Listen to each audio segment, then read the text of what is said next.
Good morning. This is Cecil and Blues. Welcome to the Wildstar Weigh-In. Today I would like to talk about server populations and the reasons why people maybe stop playing games and what Wildstar is doing as they move forward as a developing game. Let's first talk about the issues that are affecting everyone. Server populations are down. And not every server is suffering from this, but all the smaller servers are suffering at an exponential rate because they opened up server transfers to help out people who were stranded on these maybe less populated servers, and they started flooding into the more populated servers, leaving some servers to really kind of become dead. The ultimate goal is to merge all servers into one mega server per region, and there'll actually be two servers, one for PvE and one for PvP. If you're an RP player, someone who role plays, there is no longer going to be a specific server dedicated to what you are looking for. There won't be a role-playing rule set anymore, and that's it's understandable, to be honest. You really need a huge population in order to justify it, and this technology, I think, is better suited for the game. Now, a good question is, why didn't they use this technology right from the start? During beta, this was actually a conversation that happened between the developers and the fans. The fan feedback on Wildstar was that they preferred servers in order to foster communities. I don't know if anyone's been gaming long enough to have been around during we'll go back to Warcraft. We could go back even further than that, but let's go to Warcraft. During the initial stages of Warcraft, during that 1 through 60 game, before server transfers were even a thing, people on your server had a name. You knew the top 10% player bases. You recognized them. They were the ones with Thunder Fury. They were the ones with raid gear. They were the ones stomping all over you in PvP. You had rivals. You had people you admired. You knew the guilds that were successful. And I think the community was hoping that they'd be able to have that same kind of experience in Wildstar if they had these servers. And I think what we have seen over these few months is that actually that's just not possible anymore. Technology has advanced, games have advanced, and communities have changed how they interact with the games they play. Most people stay isolated within their guild, and they don't really pay attention to what's going on outside of it. And I think that a mega server makes more sense, just keeping everyone together. It keeps the world more vibrant and more alive, and it still allows you to seek out the community you want to be a part of. In fact, it even makes it easier because everyone's together. And it's also very good to divide between PvE and PvP, because those are two very different ideals. When I'm playing Wildstar, if I had somehow been forced into a PvP rule set, I would have just been furious. It's not fun for me. Wildstar is a very high-paced action game that when I play it, I don't want to be interrupted by another player dinking around. I actually don't mind it in more simple hot-button MMOs, but Wildstar, it would drive me crazy. So I'm very glad that no matter what your choice is, that you get to stick with that. Unless, of course, your choice was role-playing. Sorry. On the plus side, since there's now no dedicated role-playing server, you could now choose to be a role-player on a PvP server or a role-player on a PvE server, whatever your guild is looking for, I think. They haven't actually, there may be a FAQ up on it, but I don't think you can get to a PvP rule set if you aren't currently. Alright, now, let's talk about the other big elephant in the room. name changes. If everyone's going to be on the same server, what about our names? We fought long and hard to get those names through copious amounts of server frustration. Well, they're going to give us the last names that they mentioned we might get back prior to announcing that we weren't going to have them. Now, when the mega servers roll out, which they said was going to be maybe a month or two, I assume it's going to roll out with the next major patch update. It'll probably show up with the Defile and the related updates to the game. And what we're going to get there is you log in for the first time, and it's going to say you need a new name. And everyone will have to have two names. It's not even an option. You can't just be whatever you are. And me personally, that's frustrating. The names I use are very not syllabic. That's not it. Like, very share, or, I don't know, share. Madonna? There's another example. I'm Blues.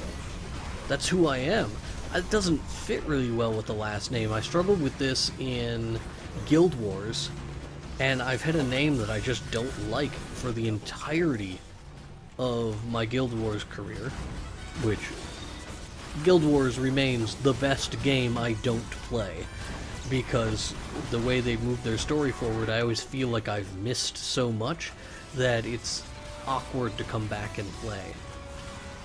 And I also struggled with it in Star Wars The Old Republic. I think I went through 3 or 4 different names.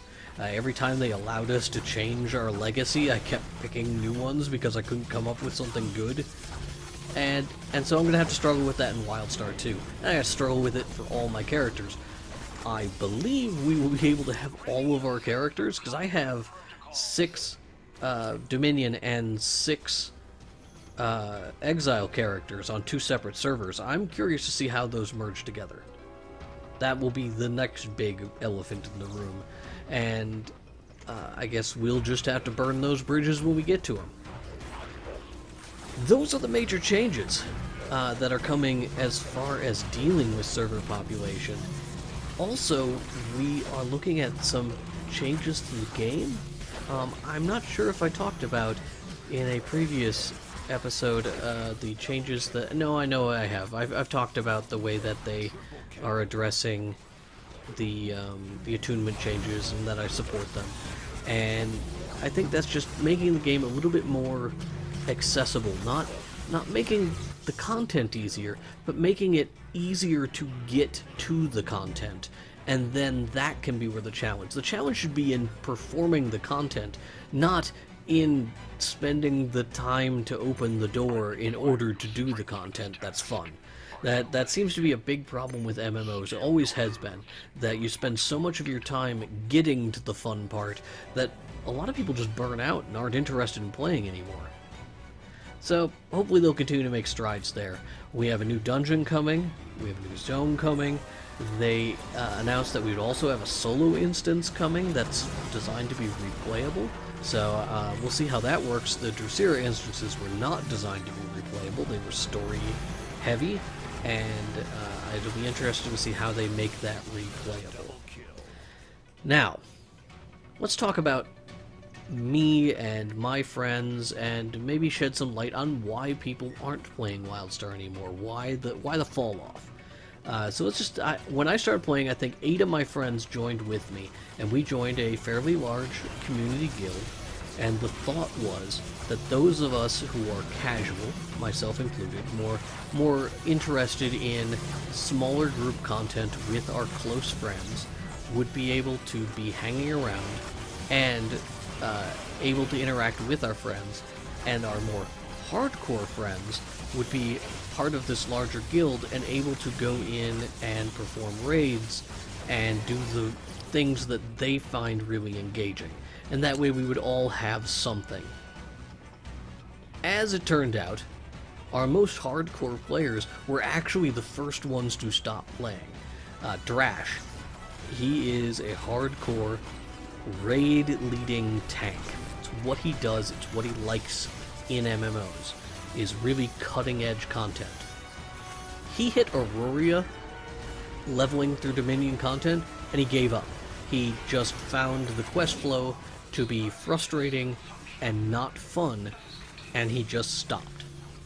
We tried to tell him that it gets a little bit more straightforward when you get past Aurora, but he wasn't interested. He said the game had its chance, and it failed to impress him.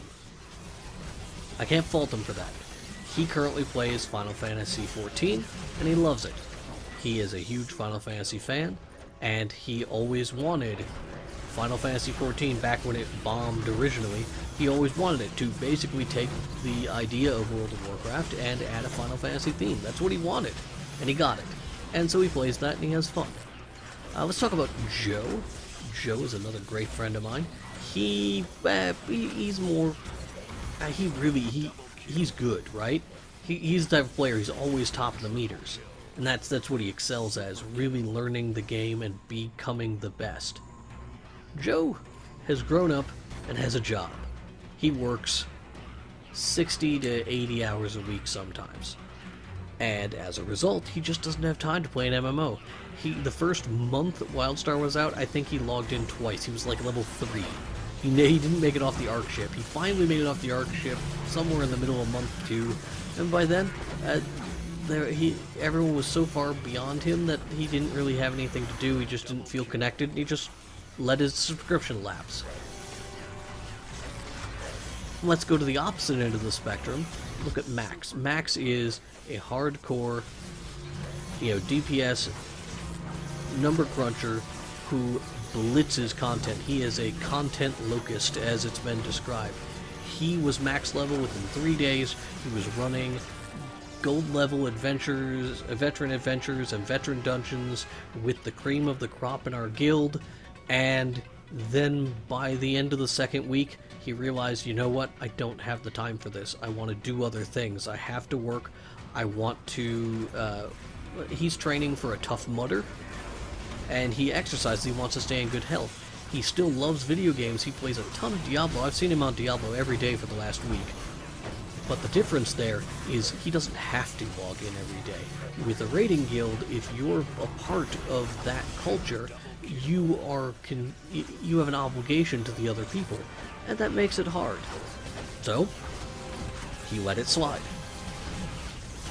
On the other side of the room from me, literally, like 2 desks down, my friend Chris, he has decided in MMOs he only wants to play them if he's playing alongside his friends. That has made leveling non-existent for him. He stopped somewhere around level 45, and he just doesn't level. He's just not interested. We've tried logging in, 3 of us together, and just kind of hanging out with him, but he doesn't find that fun because we're not questing, we're just following him and killing things. And he was disconnected, and he could never finish. And right next to him is his girlfriend, my friend Kenna, and she likes to play what he plays. So if he's playing Star Wars Knights of the Old Republic, that's what she's going to play. And he does that. He likes the space game. He really, really digs the space game, and he hopes they continue to evolve that. And that leaves me alone, logging into Wildstar daily to do my crafting daily, and when I feel like it, going out to the daily hub zones and doing that. But other than that, what you're watching footage of me right now, I'm running a veteran adventure in Looking for Group. And I'm just following these guys along. I don't really know what's going on. I have guesses. I can click on things, and I understand it's based on a MOBA, so I kind of understand the basic rules. But in general, I'm just kind of following the cursors on my map and trying not to die. And if I'm going to do that, I feel like I might as well be playing World of Warcraft.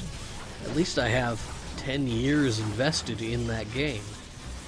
And to be honest, that's what I've been putting more time into. They've got an expansion coming up. It's going to update the graphics. It's going to retell some of the stories from the past. It's going to be a lot of fun. We got friends all going to BlizzCon. at the beginning of November. It comes out a week later. Everyone's going to jump into this, and we're going to all be really excited. And yeah, a month from now, 2 months or 2 months from then, you know, within 2 months, none of them will be playing anymore. They will go through the content, they will devour it, but it just seems like our friends are not interested in playing MMOs as a lifestyle anymore. And maybe that's something I should learn from. Maybe I should stop getting excited about MMOs. And I don't know what else to say about that. Wildstar is a great game. I really enjoy all of the content that I've been presented in Wildstar. The only thing that left me wanting was the way the story was delivered. I felt very disconnected. I really hoped that they were going to do some tertiary voice acting or more just to tell the story. The data cubes are great. The journals, it would have been nice if they were voice acted, but otherwise they're great. I would have liked to see more cutscenes for important story events in every zone. I feel like that would have helped tell the story so that players felt more invested in the world, especially with a history that's new. If you really dig into it, there's a lot of interesting stuff going on in Wildstar, but it's very easy to overlook it. You're following dots on your minimap, you're doing quests, and you're not really thinking about it unless the game pushes it on you. And that leaves some people just in the dark. You have to go for the story in Wildstar, and I think a lot of people aren't interested in that. I think it was a miscalculation to think that players would prefer not to have the story forced on them. That there are players who are interested in mechanics and players who are interested in story, and that those two different groups are completely separate, and that there's no overlap. I think there's a lot of overlap, and I think that many Wildstar players get to the end of the story and say, I guess I really like how it plays, but I don't know how much I care. And that stinks, because I think the world is worth caring about, and I like the direction they're heading with the story. Drusilla Instance 5 very clearly gives the message. You don't want any spoilers, go ahead and skip about a minute in this video, but Drusilla Instance 5, the scientists talk about how they don't want to kill the entity. Or that they want to kill the entity, but they don't want to kill the Genesis Prime. And Drusilla tells them it's okay, she's okay with it. And they can't go through it. The Genesis Prime fights back, or the entity fights back. It's no longer subdued. And the scientists are defeated, and Drusilla says that she will trap the entity even if it means imprisoning herself. I think that all of those things very clearly point to a fact.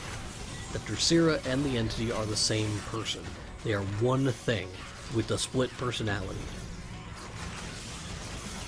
I am back from Spoilerland. If you skipped ahead, welcome back. I look forward to keeping an eye on Wildstar. I may keep my subscription running, I may not. I may pop in every few months to just check out new content. It is also possible that Wildstar will become the second greatest game that I own that I never play, just like Guild Wars.